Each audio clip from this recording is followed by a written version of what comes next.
Mapapagod, pero hindi susuko. Alam mo ba na may dalawang uri ng pagod na pwede mong madama? Una, yung pagod na itutulog mo lang at pagising mo, okay ka na. Pero may isang uri ng pagod na talagang kakaiba. Yun ay ang pagod na hindi nadadaan sa pahinga. Isang pagod na magpapahiwatig kung gaano kabigat ang mga problema mong daladala. Pagod na magpapanginig ng mga luha sa mata.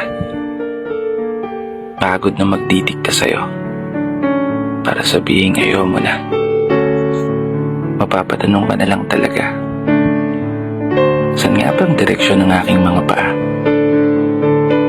Mga paang tila pagod na sa kakahakbang.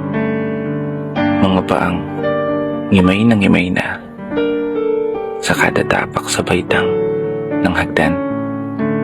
Isang hagdan na magdadala sa akin patungo sa isang palapag na pinapangarap ko. Mapapagod pero hindi susuko. Magpapahinga pero hindi hihinto.